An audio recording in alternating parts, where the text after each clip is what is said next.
চাঁদপুরে গ্যাস সংযোগ থেকে অগ্নিকাণ্ডে একই পরিবারের ৬ জন দগ্ধ হয়েছেন। আজ ভোরে শহরের কোরালিয়া এলাকার একটি বাসায় এই দুর্ঘটনা ঘটে।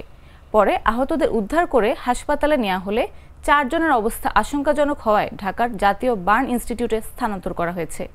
শহরের কোরালিয়া রোড এলাকায় রুস্তম বেপারীর বাড়ির ৪র্থ তলায় এই দুর্ঘটনা ঘটে। এর মধ্যে ২ জন মাহিন ও নিবা চাঁদপুর সরকারি জেনারেল হাসপাতালে চিকিৎসাধীন রয়েছেন। বাকি সদস্যদের ঢাকায় জাতীয় বার্ন অ্যান্ড প্লাস্টিক সার্জারি ইনস্টিটিউটে পাঠানো হয়েছে। চাঁদপুর সদর হাসপাতালের দায়িত্বরত চিকিৎসক ডাক্তার মাহমুদুল হাসান জানান, ঢাকায় যাদের প্রেরণ করা হয়েছে তাদের মধ্যে কেউ ৫০ ভাগ ও কেউ ৬০ ভাগ পুড়ে গেছেন। চাঁদপুর সদর হাসপাতালে চিকিৎসাধীন ২ জনের ২০ ভাগ পুড়েছে। সেরে খাওয়ার জন্য উঠলো, তো আপনার খাবার গরম করার জন্য আপনার আগুন ধরানোর সাথে সাথে আপনার একটা ব্লাস্ট হলো। ব্লাস্ট হয়েই মানে আপনার আগুনটা ছড়ায় গেল। তা ওইখানে দাদা ছিল, চাচা চাচি ছিল, তো ওনারা টোটাল ৬ জন আপনার আগুনে পড়ে গেছে একসাথে। মূলত আপনার সেরে খাবার গরম করতে গিয়ে গ্যাস থেকে আগুনটা আপনার এরকম ফায়ার করে আগুন লাগার মূল উদ্দেশ্য।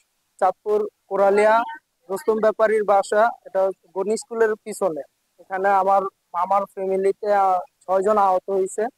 এর ভিতরে আপনার হচ্ছে যে আমার মামানি, ছোট মামতো ভাই, মামতো ভাইয়ের স্ত্রী এবং আমার মামতো বোন, বড় মামতো ভাই, ৬ জন আহত হয়েছে। ৬ জন পেশেন্ট আসছে। এর মধ্যে ৪ জনের অবস্থা আশঙ্কাজনক ছিল, যাদের অনেকেরই হচ্ছে গিয়ে 60% বার্ন ছিল। এই জন্য তাদের অবস্থা আশঙ্কাজনক ছিল। তাদেরকে আমরা প্রাইমারি চিকিৎসা দিয়েছি এবং চিকিৎসার পরে তাদেরকে হচ্ছে গিয়ে উন্নত চিকিৎসার জন্য আমরা ঢাকায় বার্ন ও প্লাস্টিক সার্জারি হসপিটাল যেটা আছে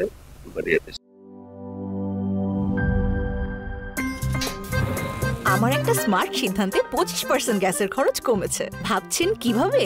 সাধারণ গ্যাস স্টোভ বদলে আমি এনেছি আরএফএল গ্যাস স্টোভ। এর সাইন্টিফিক নজল ও ব্রাস বার্নার ক্যাপ সমানভাবে তাপ ছড়িয়ে রান্না করে দ্রুত।